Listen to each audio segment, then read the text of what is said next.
Hello everybody, here's another video from Angie's Inspirations. So tonight I thought I would talk to you about cerebral palsy and aging. This idea occurred to me because there's not a lot of research done on CP and aging. Now, if you look at most of the research done on CP, it's done during childhood. And some people have said that if you have CP, once you turn 18, it's kind of like you kind of drop off the radar a little bit. The children's system, medical care system, treats you really well, and you're given all of these things that you need to help improve your life and to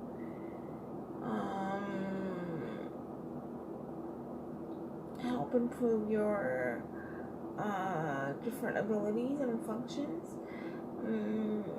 But it's almost like people forget that children with CP turn into adults with CP. And there's not a lot of research done about how CP affects you when you're older.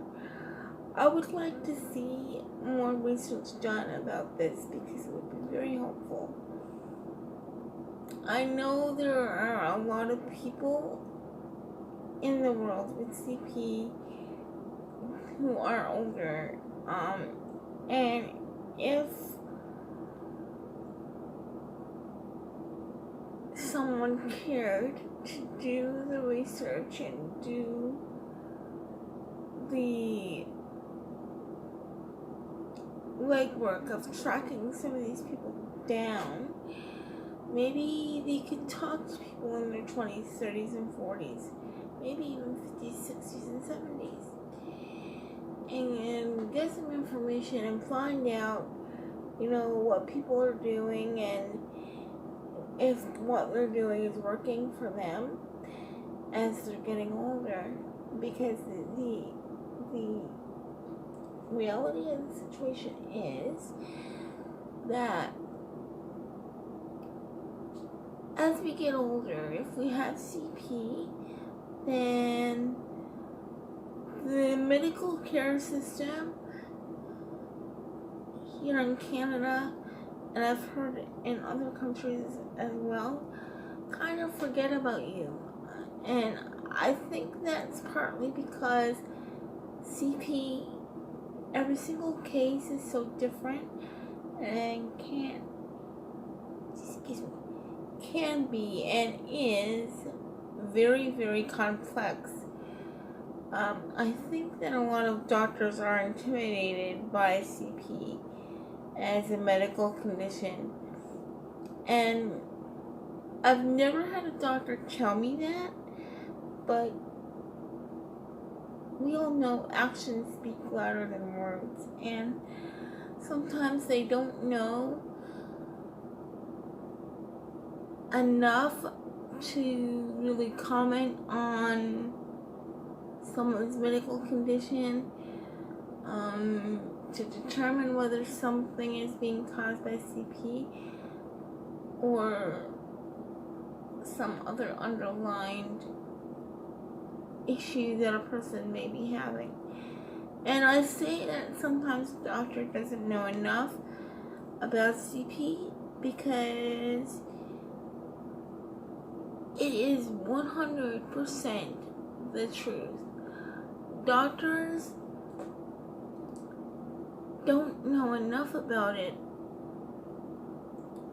to understand it and have a complex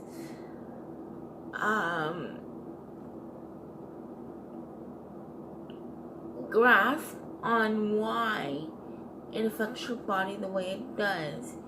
Now, as I said, for each person, the effects of CP is different because everybody's CP is different. And here is why. There are 4 different levels of CP, or some people call them tiers. And you can have any combination of these 4 levels. You can have a combination of 2 of the levels. You can have a combination of 3. Or you can have a combination of all 4.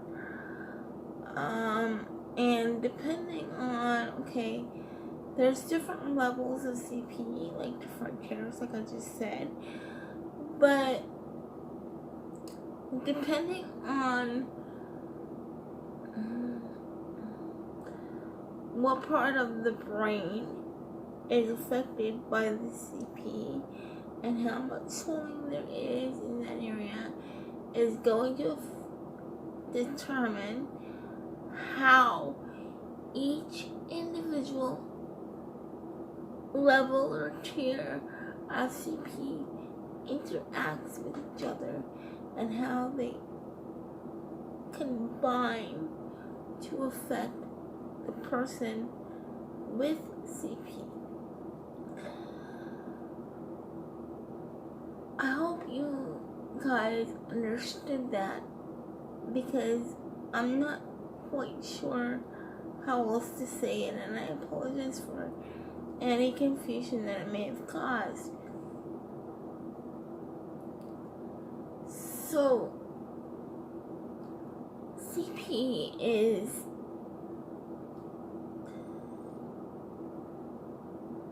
a medical condition that you're born with. So it's a congenital birth defect.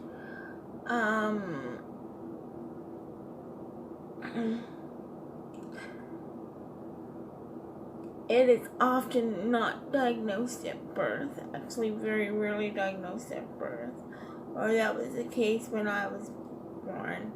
Now they can diagnose CP with an ultrasound while baby's in utero. So there's a heads up for parents. Excuse me. And they kind of know what to expect. And sometimes it may not be able to be diagnosed by ultrasound. Each case is very different, very unique, and has its own set of challenges.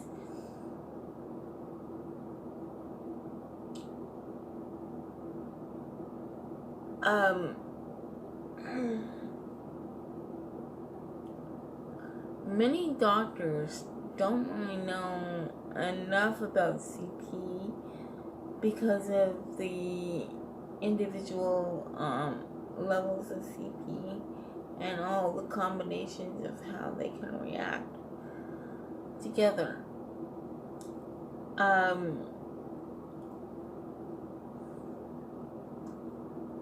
But there needs to be research done into CP in adults for this very reason. And I've heard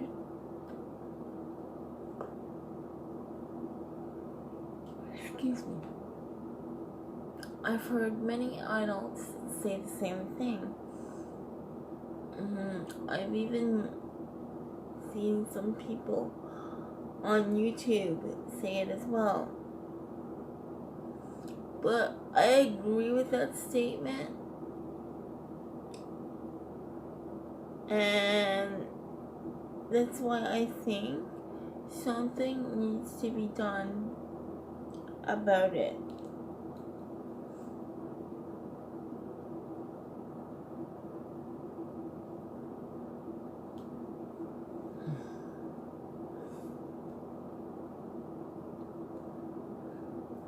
Because we deserve answers too. Like, we deserve to know how our CP is going to affect us when we're older, if possible.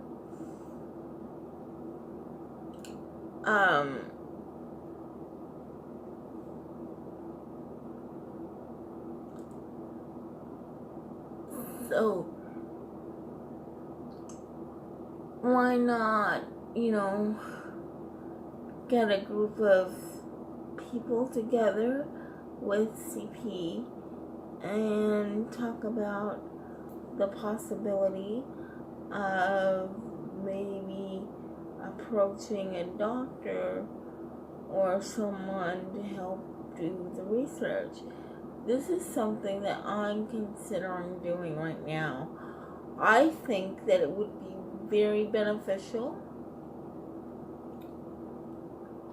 if these questions were answered. Part of the reason why I'm wanting to do this is because as human beings, we have a natural curiosity about the world around us and what makes it tick and how it all works and everything. And CP affects your body, so it affects your personal body. So if you have to live with something like that on a daily basis, you deserve some answers. You deserve to know what's going to happen when you get older, if possible. At all, you should know, because it can affect you as a person and affect your life in very adverse ways. Alright guys, that's it for tonight. Like, share, subscribe. Let me know what you think. If there's any questions, leave them in the comment section below. And I'll see you next time. Thanks again for watching my video. And bye for now from Angie Inspirations.